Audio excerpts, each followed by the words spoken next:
channel Study with me. So today we are going to learn about the topic parts of speech. So totally we have 8 kinds of parts of speeches are there. Let us look at the board and see.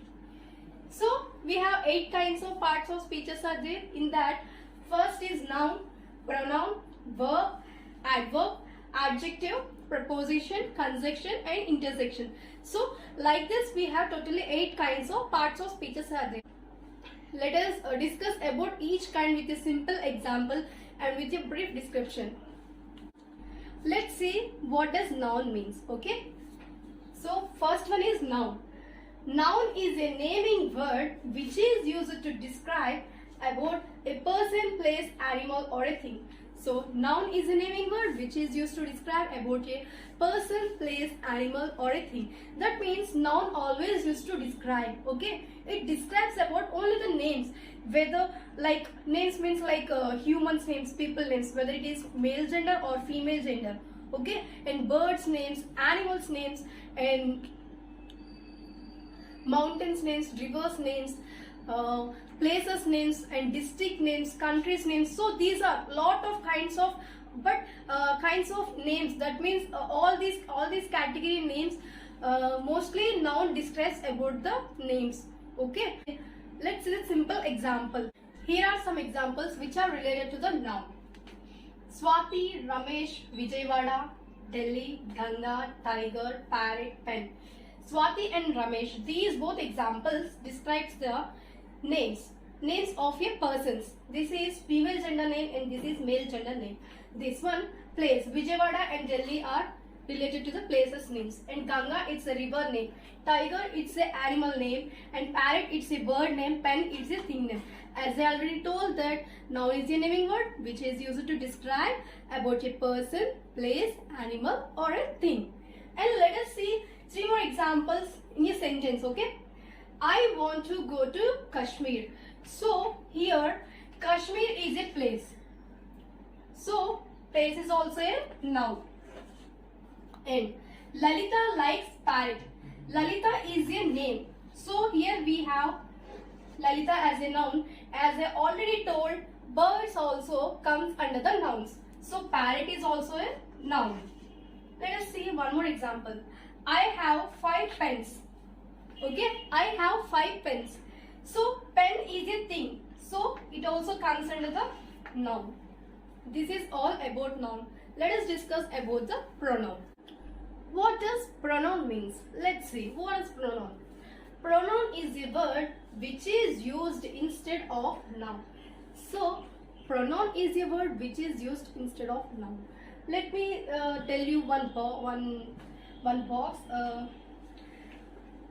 These are the words which describes about the pronoun. Okay, I, me, he, she, it, that, this, those. These are the words which comes under the pronoun. Okay, these are the words which are related to the pronoun. Let me tell you with a simple example. So here are the examples which are related to the pronoun. Let's see examples. Ramya is going to market. In this sentence, Ramya is going to market. Actually, Ramya is a name, so it belongs to noun.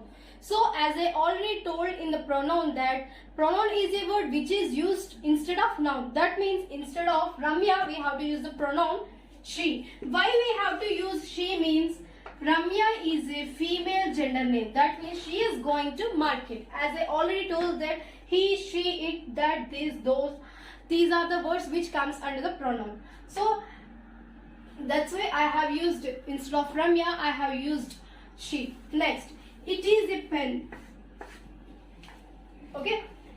And the third sentence is Sanju is reading. Actually, Sanju is a name which is related to the noun. So instead of name, we have to use a pronoun. As Sanju is a male category name, we have to use he. So she, it, he, these are the words which comes under the pronoun. This is about pronoun. Verb. What does verb means? Verb denotes the action. Okay.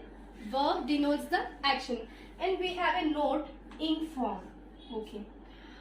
How can you identify the verb?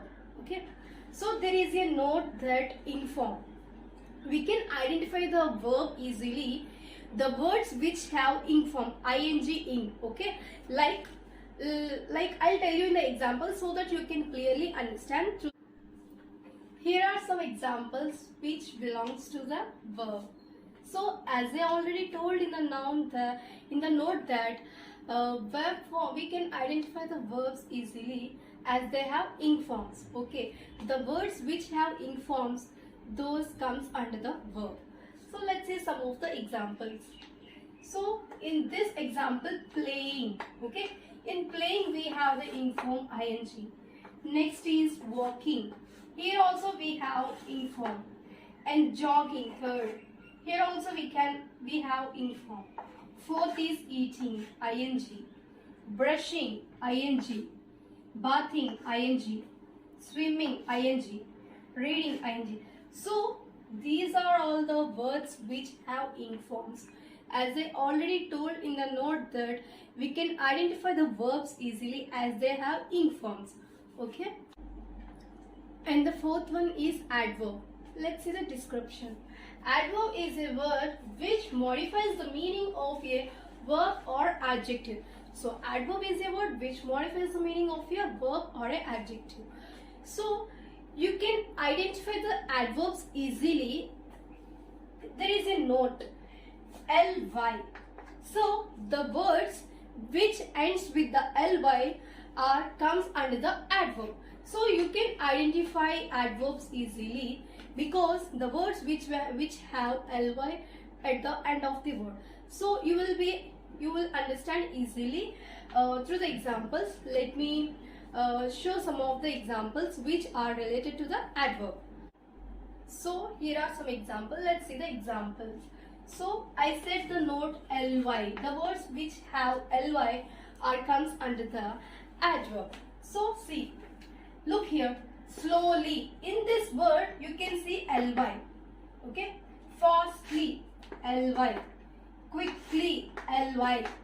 Individually, ly. Regularly, ly. So the words you can. I'm just telling you to identify easily the adverbs. You will not get confused. You can easily identify the adverbs. This is the trick. Okay, this is the trick for the verb. I said ing form, and for the adverb I am telling a trick to identify easily ly. Okay, these are all the words which belongs to the adverb. Okay, ly words, ly form. And there are some of the words like today, tomorrow,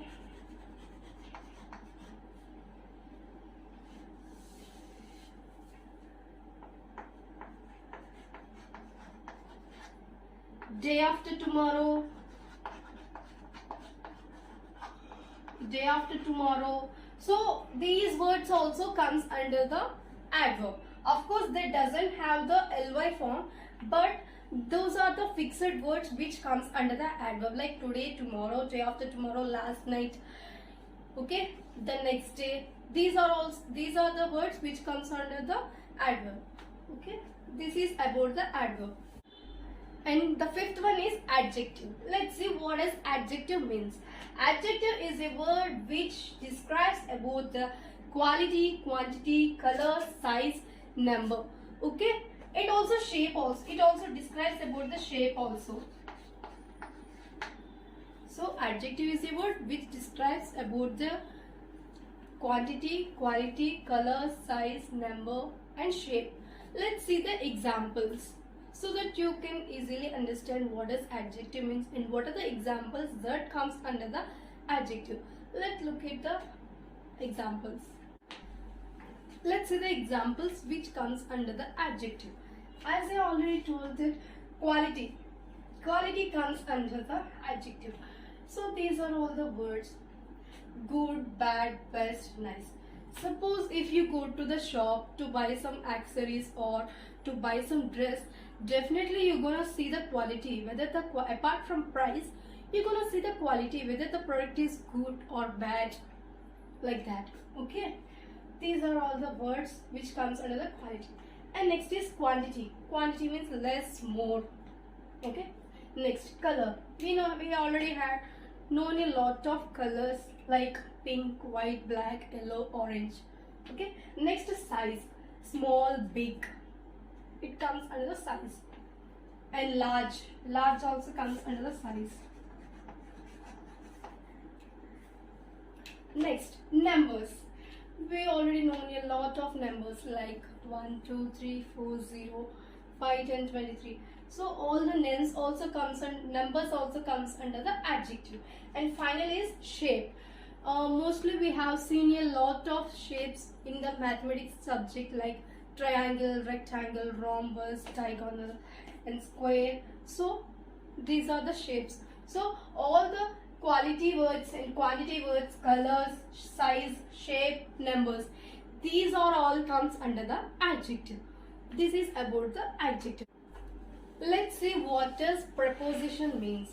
Preposition is a word which shows relation between two nouns or a noun or pronoun. So preposition shows a relation between two nouns or a single noun or a pronoun. That means you can easily identify the preposition. I'm gonna say some simple trick. That is, preposition always describes about where, okay, where we are, okay, or else where the things are, or else where the places are. It always describes about the where, W-H-E-R-E. I'll show with the examples. Preposition examples: at, on, in, under. Okay, let's see in the sentences. I'm at market. So as I already told while telling about the description, preposition always tells about where we are. Okay, suppose where am I? I'm at market. At, okay. And second, the book is on the table. Where is the book? It is on the table. Okay, on is the preposition. Suma was in bus. Where is Suma? She was in bus. In bus. So in comes under preposition. The bird is under the tree. Where is the bird? The bird is under the tree. Under. Under is the preposition. So preposition usually tells about where we are. Okay. Where we are. Where we are. These are all the examples which comes under the preposition at, on, in, under. Okay. Let's discuss about the conjunction. What does conjunction means? Conjunction is a word used to combine two sentences or two words. That means conjunction combines two words and two sentences. Okay. Let's see with the example so that we can understand easily. So as I already told that conjunction is a word which combines two sentences or two words. So two words. How it combines two words? Let's see in the example. With. With is a separate word. Okay. With is a word. And also out is a separate word. But we are combining with and out so that it's going to become as without. What does without means? Without means nothing. Okay. The meaning of without is nothing. Okay. So with is separate word and out is separate word. But in conjunction we are going to combine with and out. Okay. Then it's gonna become without. Without means nothing. And it also combines two sentences. Two sentences. Let's see. I ran fast. This is one sentence. And I missed the train. This is second sentence. This is first sentence and this is second sentence. So how conjunction combines two sentences? Let's see it down. I ran fast but I missed the train. Okay. So here we are adding a conjunction but. Okay. There are a lot of conjunction words like and, because, but. These words but suits to this example. I ran fast but I missed the train. Okay. So conjunction combines here two words with and out. Without, it became without. Two sentences. Okay. I ran fast. I missed the train. These are two individual sentences, but we are combining by keeping in those two sentences middle but. Okay. Then it became I ran fast but I missed the train. Okay. And some more examples like and, because, but. This is all about conjunction. Let's see about the final one, eighth one, intersection. Okay. And the last one is intersection. Let's discuss about what does intersection means. Intersection expresses sudden feelings or emotions. Okay, it expresses sudden feelings or emotions. There are some examples like alas, hooray, wow. Okay, how can it expresses sudden feelings or emotions? Suppose if you take, I'm just telling in a hypothetical way, just imagine, suppose your friends are going to visit your house without giving information to you. How does you feel? You feel like it's very shocking, it's very surprising. Okay, it's a surprising thing. Immediately you're gonna say, hey, what a pleasant surprise, like that you're gonna say. So intersection describes sudden feelings or emotions. Okay, and also mostly in a happy mode you're gonna use hooray, and wow means surprise,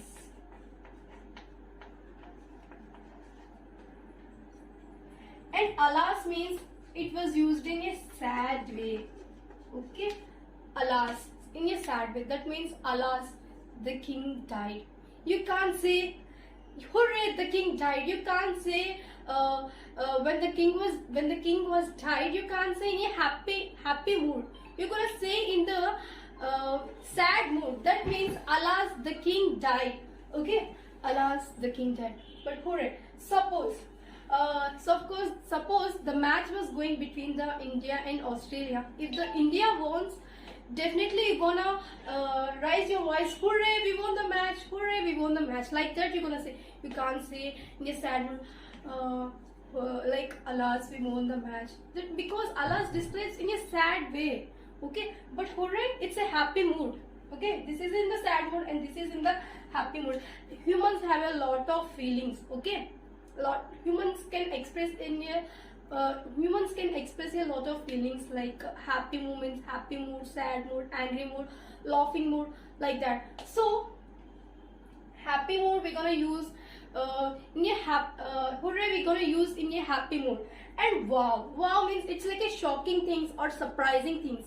As I already told that if your friend buys you something as a gift, you're gonna feel like surprise. It's like a shocking to you. Suppose your friend was going to visit your house, then also without giving information, then also you're gonna feel in a surprising or shocking. Okay, and mostly there is a note, simple note, that all the intersection words ends with the exclamatory mark. Okay, this is the exclamatory mark. Say in alas I wrote exclamatory mark, hooray exclamatory, wow exclamatory. Okay, this is all about the intersection. So students, today we discussed about the topic parts of speech, and in the next video we are going to discuss about some other topics which is related to the English grammar. Apart from English grammar, I'm gonna tell subjects like botany, zoology and chemistry. If you have any doubts in these subjects, you can comment me in the comment section. I'm gonna make a videos on that topic. So meet you in the next video, and don't forget to subscribe my channel, study with me. Till then, bye bye, take care and have a blessed day.